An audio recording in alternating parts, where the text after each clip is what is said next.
Sir, பிரகாஷை பத்தி உங்களுக்கு தெரியும். சதீஷோட விஷயத்துல உங்களுக்கு எவ்வளவு ஹெல்ப்ஃபுல்லா இருந்தாரு. சாட்சி சொல்ல வரேன்னு சொன்ன சங்கீதாவை வர விடாம தடுத்ததும் இந்த காயத்ரி தான் சார். எல்லாத்துக்கும் பின்னாடி இருக்கிறது இந்த காயத்ரி தான். அதை நிரூபிக்கிறதுக்கு எங்க கையில எந்த சாட்சியும் இல்ல. அந்த சாட்சியை கொண்டு வரணும். அதனாலதான் சார் 2 நாள் டைம் கேக்குறேன். சாட்சியை கொண்டு வந்துட்டேன்னா ஹேபியஸ் கார்பஸ் கேஸ்ல கூட நமக்கு ஒரு முடிவு தெரிஞ்சிடும். Please sir.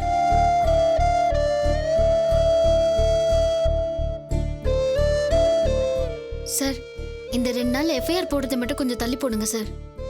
இவரை நீங்க அரெஸ்ட் பண்ண மாதிரி உங்க கஸ்டடியிலேயே இருக்கட்டும் சார். எஃப்ஐஆர் மட்டும் நிறுத்தி வைங்க.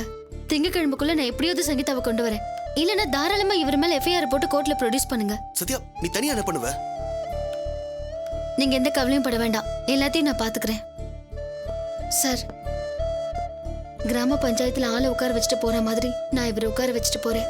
திங்கக்கிழமை காலையில இவரை கோர்ட்டுக்கு கூட்டிட்டு போறதுக்கு முன்னாடி நான் அந்த பொண்ணோட வரலனா எனக்காக நீங்க எந்த டிலேயும் பண்ண வேண்டாம். இவரை நேரா கோர்ட்ல ப்ரொடியூஸ் பண்ணிடுங்க. அதுக்கப்புறம் தலைவிதி என்னவோ அதுபடி நடக்கட்டும். ஆரம்பத்துல இருந்து உங்க 2 பேரும் எனக்கு தெரியுன்றதுனால உங்க மேல ஒரு சின்ன மரியாதை இருக்கு. அந்த நம்பிக்கையில நீங்க கேட்டதுக்கு சம்மதிக்கிறேன். இந்த விஷயத்துல இப்படி செய்யறது முறையில தான். ஆனாலும் எத்தனையோ கேஸ்ல எவனும் பிரஷர் கொடுத்ததுக்காக எஃப்ஐஆர் போடாம 4-5 நாள் யாரையோ உட்கார வச்சிருக்கேன். நீங்க நல்லவங்க கேக்குறீங்க. உங்களுக்காக பண்றதுல தப்பு இல்ல. உங்களுக்காக 2 நாள் எஃப்ஐஆர் போடாம வச்சிருக்கேன். Thank you sir. ஆனா ஒரு விஷயம், திங்கக்கிழமைக்குள்ள அந்த பொண்ணோட நீங்க வரலனா விஷயம் கைமீறி போயிடுச்சுன்னு அர்த்தம். திங்கக்கிழமை காலைல 10 மணிக்கு நீங்க வரலனா ஆட்டோமேட்டிக்கா எஃப்ஐஆர் போட்டுருவேன். அது போதும் சார். சத்யா, நீ எப்படி தனியா? நான் எப்பவுமே தனியாள் இல்ல. எனக்குள்ள நீங்களும் இருக்கீங்க. இது எனக்கு காயத்ரி விட்ட சவால். என்ன நடந்தாலும் சரி, நிச்சயமா இதுல இருந்து உங்களை நான் வெளியில கொண்டு வரேன். நீங்க தைரியமா இருங்க. வரேன். மாப்பிள்ளை விட்டுருவாங்களாம்மா? இல்லம்மா, 2 நாள் டைம் கேட்டிருக்கேன். அதுக்குள்ள அந்த பொண்ணு இந்த உலகத்துல எந்த மூலையில இருந்தாலும் நான் கண்டுபிடிச்சு கொண்டு வந்துடணுமா. இல்லைன்னா என் புருஷனுக்கு வேலை போயிடும். அவரோட மானம், மரியாதை, கௌரவம் எல்லாமே போயிடும். அவர் அரெஸ்ட் பண்ணிருக்காங்கம்மா. மீடியால அவரோட போட்டோவை போட்டு அசிங்கப்படுத்திடுவாங்க. நான் சங்கீதாவை கண்டுபிடிச்சு கொண்டு வரலனா ஊர் உலகத்துக்கு எல்லாம் விஷயம் தெரிஞ்சிடும். அதான் அவளை கண்டுபிடிக்கிறதுல இவ்வளவு துடிப்பா இருக்கேன். இன்ஸ்பெக்டர் கிட்ட பேசி வசப்படுத்திட்டல. காயத்ரிமா, 2 நாளைக்குள்ள சங்கீதா எப்படி வருவா? இந்த சத்யா கண்டுபிடிச்சு தருவானு நாங்க எப்படி நம்புறது? இந்த எஸ்ஐ நம்ப முடியாது. வாங்க நாம கமிஷனர்கிட்ட போய் கம்ப்ளைண்ட் பண்ணுவோம். வேண்டாம் மூர்த்தி, ஒன்னும் ஆயிடாது. அதான் வீரமங்கை சபதம் போட்டிருக்கால, கண்டுபிடிக்கட்டும், பார்க்கலாம். எந்த லெவலுக்கு போனாலும் 2 நாளைக்கு அவனுக்கு லாக்அப் தான். மண்டே தான் கோர்ட்டுக்கு போக முடியும். கமிஷனர் லெவலுக்கு போய் நாமளா பெருசு பண்ண வேண்டாம். திங்கக்கிழமையோட 7 நாள் கெடு முடியுது. தைரியம் இருந்தா செஞ்சு காட்டு. தைரியம் இருக்கு, செஞ்சு காட்டுறேன். பாரு.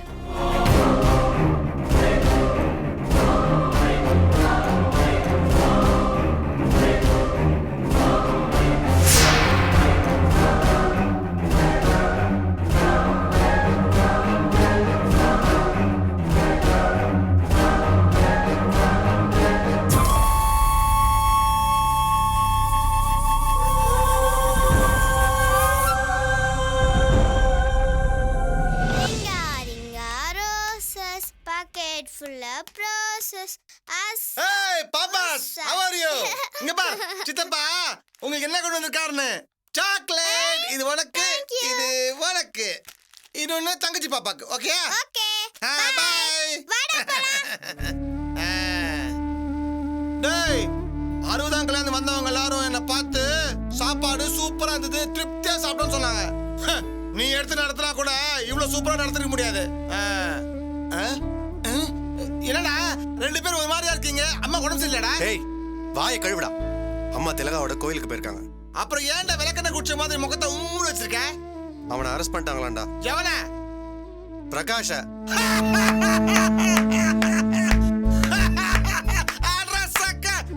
இந்த வாட்டி என்ன பண்ணா? கொலையா இல்ல பேங்க் கொலையா? ஏய், சும்மா இருக்க மாட்டியா நீ? அவன் தான் செஞ்சிருப்பானா என்னன்னே தெரியல. சங்கீதா ஏதோ பண்ணிட்டான்னு போலீஸ் அரெஸ்ட் பண்ணிட்டு போயிட்டாங்க. நானும் அப்பாவும் ஆடி போயிருக்கோம். எங்களால நம்பவே முடியலடா. என்னவோ பண்ணிட்டா? என்ன கொலையா? அப்படிதான் சொல்றாங்க. சம்பந்தி அம்மாவே நீங்க பெத்த பிள்ளைய நம்ப மாட்டீங்களான்னு என்கிட்ட கேள்வி கேட்டுக்கிட்டு இருந்தாங்க. அப்பதான் அவங்களுக்கு போன் வந்தது, பிரகாஷ் அரெஸ்ட் பண்ணிட்டாங்கன்னு. கடவுளே, ஏன்டா அப்படிலாம் நடக்குதோன்னு கதறலாம் போல இருக்கு. இதை எப்படி எடுத்துக்கிறதே தெரியலப்பா. டேய், இது என்ன குழப்பம்? அவன் செஞ்சிருப்பான், எனக்கு நம்பிக்கை இருக்குப்பா. அப்பா, என்னப்பா இப்படி பாக்குறீங்க? பாவத்திலே பெரிய பாவம் ஒரு பொண்ணோட வாழ்க்கையை கெடுக்கிறது. அதை கூசாம செஞ்சவன் கொலை செய்யறதுக்கு எவ்வளவு ஆகும்? அவன் மேல உனக்கு என்ன இவ்வளவு வெறுப்பு? என்னது வெறுப்பா? டேய், அவன் நேச்சரை சொல்றான்டா. என்ன பண்ண உன் தம்பி? கத்தி தூக்காதவனா, அடிதடிக்கு போகாதவனா, வம்பு வழக்கு பண்ணாதவனா, டிசைன் ரவுடு தின பண்ணவன்டா அவன். அவன் ஹிஸ்டரிய புரட்டிப்பாரு. முரணை மட்டும் இல்ல, பொம்பளை பொறுக்கியாவும் எடுத்திருக்கான். இதுவே தெரியாதவன் நடிக்கிற நீ. டேய், இப்ப எதுக்குடா அதெல்லாம்? டேய், வேலையில ப்ரமோஷன் வாங்குற மாதிரி இவன் ரவுடி தனத்துல ப்ரமோஷன் வாங்கிட்டே போறான். கடைசி ப்ரமோஷன் பொம்பளை பொறுக்கி. இப்போ அடுத்த லெவல்ல கிளியர் பண்ணிருக்கான். கொலைக்கார ரேஞ்சுக்கு முன்னேறி இருக்கான். பொம்பளைங்க விவகாரம் வந்தாலே கொலை அடி தடிலாம் சகஜம்டா. டேய், போதும் நிறுத்துடா. எது நான் நிறுத்தணும்? ஒழுக்க சீல உத்தமன்னு எல்லாரும் தலையில தூக்கி கொண்டாண்டீங்களா? மொத்தமா வச்சா லாப்பு. சங்கதாவை தனியா பாத்திருப்பான். அப்படியே ஆத்திரம் பொங்கி இருக்கும். மானத்தை வாங்கிட்டேடி, வீட்டு விட்டு அமிச்சிட்டாங்களேடி, வேலையில சஸ்பெண்ட் பண்ணி வச்சுட்டேடின்னு ஆத்திரம் காட்டியிருப்பான். ஆத்திரம் எல்லாம் மீறி போய் கொலை பண்ணிருப்பான். அதான் நடந்திருக்கும். அவெல்லாம் திருந்த மாட்டான்டா, உருப்படவும் மாட்டான். இந்த வீணா போனவனை நம்பி சத்யாவும் உருப்படாம போறான். பாவண்டா, அறியாத பொண்ணு. அதை மயக்கி சீரழிச்சு கடைசியில கொண்டே போட்டான் பாத்தியா அவன். சகலையும் அவங்க அக்காவும் எப்படி தாங்க போறாங்களோ, எப்படி வளர்த்து ஆளாக்கிருப்பாங்க. டேய், இவனுக்கெல்லாம் ஈவு இறக்கெல்லாம் கிடையாதாடா. சங்கீதாவை கொண்டு எங்க வீசிருக்கானோ. டேய், அந்த பொண்ணுக்கு எப்படி சாவு வரணும்? டேய், வாய மூடுடா.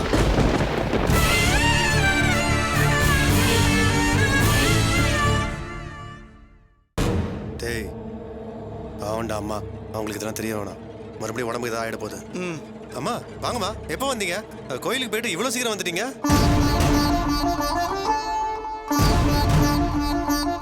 அவனை கொலகாரனாவே உருவாக்கிட்டியேடா. இல்லம்மா, அது வந்து எல்லாத்தையும் கேட்டுக்கிட்டு தாண்டா இருந்தேன். இப்ப அவனை கொலை கேஸ்ல அரெஸ்ட் பண்ணிட்டாங்கல்ல. அத்தை, நீங்க பயப்படாதீங்க. அந்த காயத்ரி தான் இதுக்கு பின்னாடி இருக்கான்னு எனக்கு தெரியும். திலகா, அண்ணி பத்தி பேசல. நீங்க சும்மா இருங்க.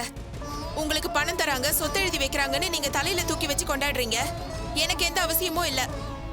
எனக்கு அவங்க மேலதான் சந்தேகம் இருக்குங்க. சத்யாவையும் பிரகாஷையும் இந்த ஊரை விட்டு அனுப்பணும்னு சொல்லி என்னெல்லாம் செய்யணுமோ அது எல்லாமே செஞ்சுட்டு இருக்காங்க. போதும் திலகா, இதுக்கு மேல ஒரு வார்த்தை பேசல அம்மா இருக்காங்களேன்னு பாக்குறேன். அம்மா, நீங்க எல்லாம் தலையாடாதீங்கம்மா, சும்மா பேசிடுங்கம்மா. டேய், எப்படா எல்லாத்தையும் கேட்டுட்டு சும்மா போக முடியும்? என்ன பேசிட்டு இருந்தீங்க? பேசுனது எல்லாத்தையும் சொல்லிடுங்க. குமார், என்னடா நடந்தது?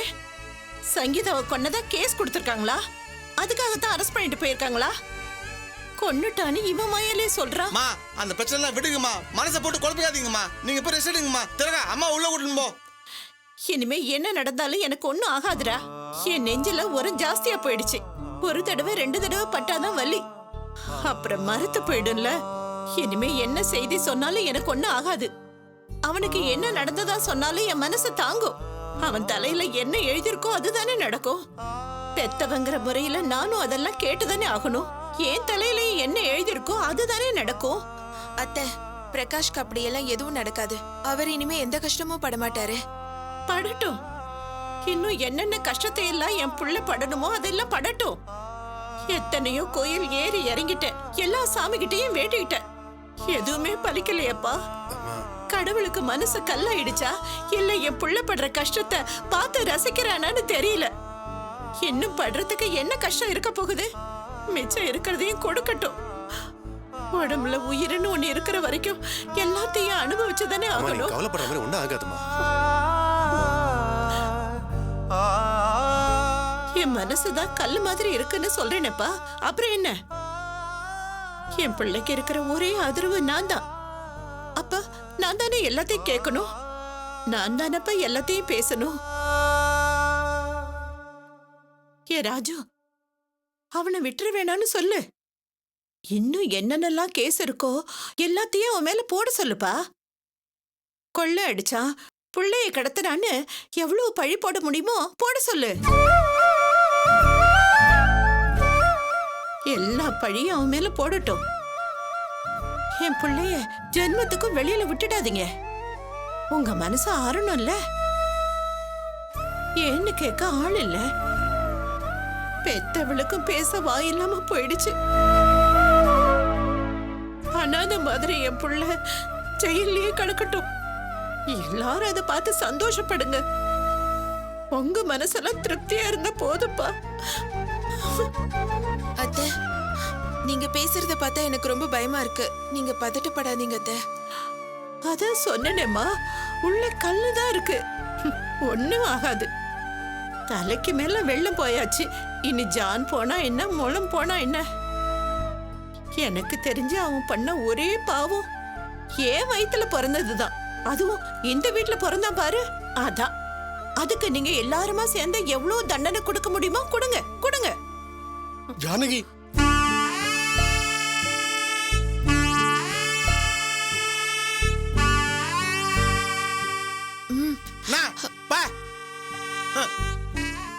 குமார் வாடா. ஆயிரம் தான் இருந்தாலும் அந்த பிரகாஷ் ஒரு விஷயத்துல கில்லாடிடா. தாய் குலத்தோட சப்போர்ட் அவனுக்கு குறைவே இல்லை பாத்தியாடா. ஒரு பக்கத்துலக அவனு புள்ளேங்கிற, சத்யா என் புருஷன் உத்தமங்கிற, அம்மா அவனுக்காக உருகுறாங்கடா. இதனால தான்டா அவன் எவ்வளவு ஆயுதனம் பண்ணாலும் தப்பிச்சிடறான்டா. டேய், என்ன முறைக்கிற? உண்மையை தான்டா சொல்றேன். சம்பூர்ண அம்மாவை பாரு, அவனை எவ்வளவு கவலைப்படுத்திருக்கான். வெக்கமே இல்லாம எல்லாத்தையும் தொடச்சு போட்டு அவனுக்காக அப்பா கிட்ட வந்து சப்போர்ட் பண்ணிட்டு பேச போனாங்களா? நல்ல வேலைடா, அந்த வீட்டுல அஞ்சலிக்கு மட்டும் தானே பைத்தியம் பிடிக்கல. அவனை நிக்க வச்சு வெளுத்துறான்ல. டாடி, நீங்க எதுக்கு ஃபீல் பண்றீங்க? தப்பிக்க முடியாது டாடி. அவன் பண்ண அயோக்கியத்தனத்துக்கெல்லாம் சேர்த்து வச்சு அனுபவிப்பான். பெத்த பாசத்துக்காக அம்மா அப்படிதான் பேசிட்டு போவாங்க. அதெல்லாம் நீங்க மனசுல போட்டு குழப்பிக்காதீங்க டாடி. ரிலாக்ஸா இருங்க. ஐயோப்பா, டயர்ட் ஆயிடுச்சு.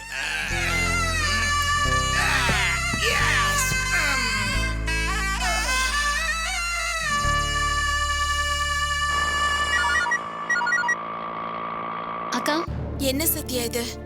எல்லா விஷயத்தையும் கேள்விப்பட்டதும் என் மனசுக்கு ரொம்ப கஷ்டமா போச்சு. இந்த காயத்ரி அழிக்காம விடமாட்ட போல இருக்கு. இப்படி எல்லாம் பண்ணிட்டு இருக்கா. கவலைப்படாதீங்க அக்கா. நான் 2 நாள் டைம் வாங்கியிருக்கேன்.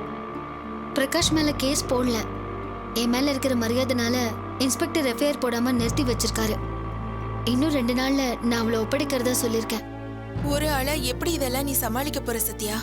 இவ்ளோ பேர் உனக்கு உறவுன்னு இருந்தோ கூட நிக்கிறதுக்கு கூட ஆள் இல்லாம போயிட்டாங்களே. கவலைப்படாதீங்கக்கா. இப்ப நீங்க ஃபோன் பண்ணீங்க பாத்தீங்களா, இந்த ஆறுதல் போதும்.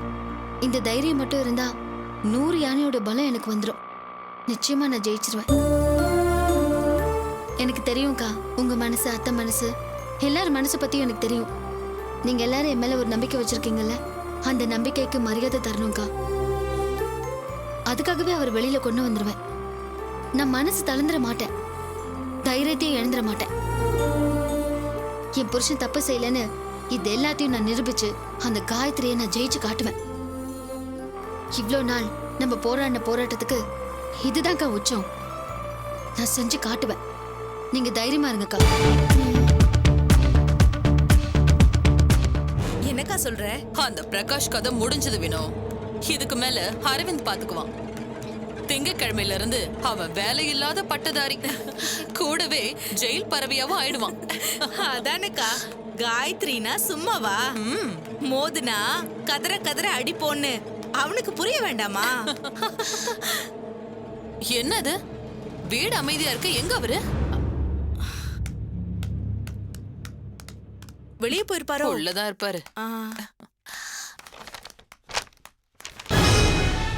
அந்த ஃபைல கூட இந்தாங்க பஸ்.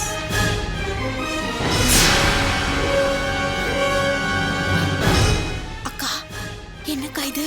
நீ சொன்னதெல்லாம் கேட்காம கணக்கு பார்த்துட்டு இருக்காரு. ஏதாவது பிரச்சனையா இருக்குமோ? பாத்துக்கலாம்.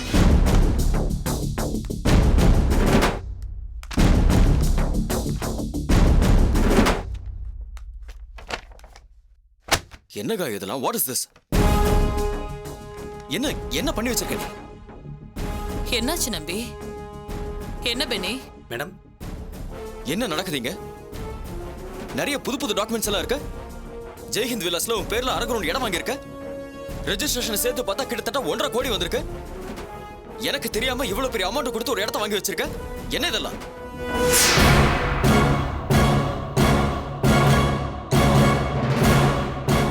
அந்த டாக்குமெண்ட் கூட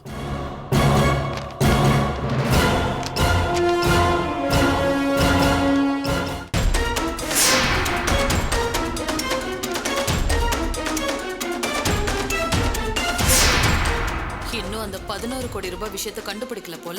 அதுக்குள்ள இவனை சமாளிச்சாகணும். என்ன காயோ, நான் கேட்ட கேள்விக்கு நீ எந்த பதிலும் சொல்ல. 1.5 கோடி ரூபாய் கொடுத்து ப்ராப்பர்ட்டி வாங்கியிருக்க. அதை பத்தி என்கிட்ட சொல்லவும் இல்லை, கேட்கவும் இல்லை. ஏன் இப்படி பண்ண சொல்லு. 2 டாக்குமெண்ட் தான் படிச்சு முடிச்சிருக்கேன். இன்னும் நிறைய டாக்குமெண்ட்ஸ் இருக்கு. ஏன் நம்பி என்ன சந்தேகப்படுறீங்களா? அதெல்லாம் இல்ல. நான் கேட்ட கேள்விக்கு பதில் சொல்ல. ஜெய்ஹிந்த் விலாஸ் ப்ராப்பர்ட்டி மொத்தத்தையும் பணம் கொடுத்து வாங்கி தரட்டான்னு கேட்டதுக்கு நீ என்ன சொன்ன? எனக்கு அந்த ஆசை எல்லாம் இல்ல, அவங்க கிட்ட இருந்து புடுங்கிறதா என்னோட லட்சியம், அப்பதான் திருப்தியா இருக்கும்னு சொன்னல. இப்ப வெறும் 1/2 கிரவுண்ட பணம் கொடுத்து வாங்கியிருக்க. என்ன ஆச்சு உனக்கு? என்கிட்ட ஒரு வார்த்தை கூட சொல்லாம இவ்வளவு பெரிய முடிவு எடுத்திருக்க. அமௌண்ட் பெருசா இருக்கிறப்போ என்கிட்ட கேட்க வேண்டாமா? எல்லாத்தையும் நீயே முடிவு பண்ணிடுவியா? சொல்லுகாயோ, எதுக்கு அப்படியே நிக்கிற? கோச்சுக்காதீங்க நம்பி. அந்த இடம் வேற யாரு கைக்கோ போயிடும் போல இருந்தது. அந்த காம்பவுண்ட்குள்ள இருந்து ஒரு கைப்பிடி மண்ணு கூட வேற யார் கைக்கும் போயிடக்கூடாதுன்னு நான் நினைச்சது உங்களுக்கு தெரியாதா? விட்டா வேற யாருக்காவது வித்து போயிடுமேனுதான் வேற வழி இல்லாம நானே பணம் கொடுத்து வாங்க வேண்டியதா போயிடுச்சு. அதுவும் யோசனை பண்ணிலாம் முடிவு எடுக்கல. அந்த சிச்சுவேஷன்ல உடனே எடுத்த முடிவு அது. ஜெய்ஹிந்த் விலாஸ் மொத்தமா எனக்கு வேணும். இப்படி துண்டு துண்டா செதறி போச்சுன்னா அது ஜெய்ஹிந்த் விலாஸே இல்ல. அதை எப்படி நான் ஏத்துக்க முடியும்? சரி, அதை என்கிட்ட சொல்லிருக்கலாம்ல. சொல்ல நேரம் இல்ல நம்பி. அவங்க இடத்த விற்க முடிவு பண்ணி எல்லா ஏற்பாட்டையும் பண்ணி இன்னொருத்தருக்கும் வித்துட்டாங்க. நான் உடனே ஒரு முடிவு எடுக்க வேண்டியதா போச்சு. ஜெயில மனு போட்டு உங்களை பார்த்து இந்த விஷயத்த சொல்லி ஏற்பாடு பண்ணலாம் எனக்கு டைம் இல்ல. ஜெயில இருந்தப்போ சரி, நான் பெயில வந்ததுக்கு அப்புறம் என்கிட்ட சொல்லிருக்கலாம்ல. எதை ஞாபகம் வச்சிட்டு இருக்க முடியும் சொல்லுங்க? ஒரு பக்கம் பிசினஸ், இன்னொரு பக்கம் சதீஷோட விஷயம். பிரகாஷ வீட்டை விட்டு விரட்டுறதுக்கான பிளான் ஒரு பக்கம் போயிட்டு இருந்துச்சு. இந்த பரபரப்புல உங்ககிட்ட இதை சொல்ல மறந்துட்டேன். மறந்துட்டேனே தவிர மறைக்கல.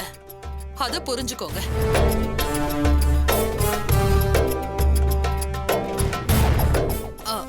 இது மட்டும் இல்ல, வீட்லயும் பிசினஸ்லயும் இதே மாதிரி நிறைய முடிவுகளை உங்களை கேட்காம தான் எடுத்திருக்கேன்.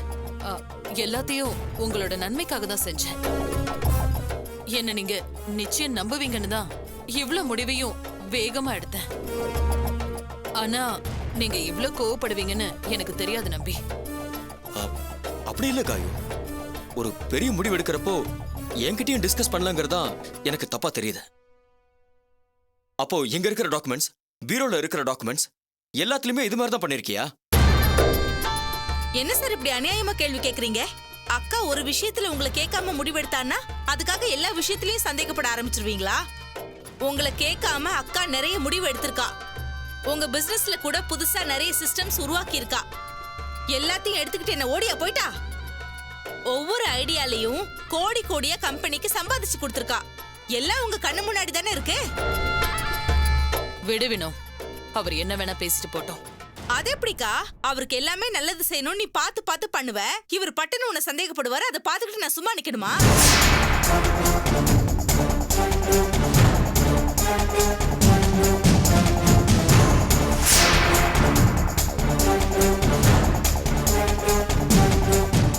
சார், உங்களுக்கு சொல்லாம அக்கா நிறைய முடிவு எடுத்திருக்கா.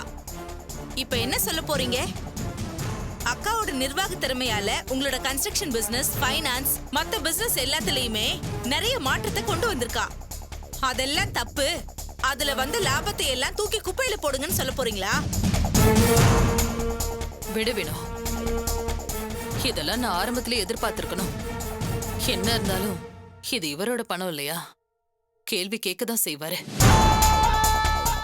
இவரை கேட்காம முடிவெடுத்தா கோவப்படதான் செய்வாரு. நாம அதுக்கு பதில் சொல்லிட்டு போவோம். அது கரெக்டுக்கா. ஆனா இவர் விட்டு போனப்ப இருந்த டர்ன் ஓவரை விட இப்போ நீ காட்டியிருக்கிற டர்ன் ஓவர் என்ன? 1.5 கோடிக்கு இடம் வாங்கி போட்டதையே லென்ஸ் வச்சு ஆராய்ஞ்சு பாக்குறாரே. கம்பெனியோட மொத்த டர்ன் ஓவர் இப்போ 15% கூடி இருக்கே. ஏன் அதெல்லாம் பார்க்க மாட்டேங்கிறாரு? ஆமாங்க பஸ்.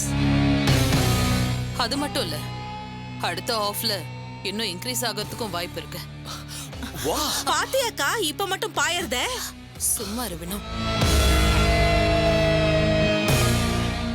நம்பி, நான் உங்களை கேட்டு முடிவெடுத்தனும் இல்ல கேட்காம முடிவெடுத்தனும் நான் முடிவெடுத்தா அது கரெக்டா இருக்கும். அதுல நிச்சயம் உங்களுக்கு ப்ராஃபிட் கிடைக்குமே தவிர லாஸ் ஆகாது. லாபம் வந்தா மட்டும் சந்தோஷப்படுவாரு. இந்த மாதிரி அத்தியாவசியமா செலவு பண்ணா கோச்சுப்பாரு. ஐம் சாரி காய் டார்லிங். பட்டனி என் கவனத்துக்கு வராத ஒரு டாக்குமெண்ட்டை பார்த்த உடனே நான் ரொம்ப டென்ஷன் ஆயிட்டேன். அதுக்காக உன்னை சந்தேகப்படுறேன்னு மட்டும் நினைக்காத காய் டார்லிங்.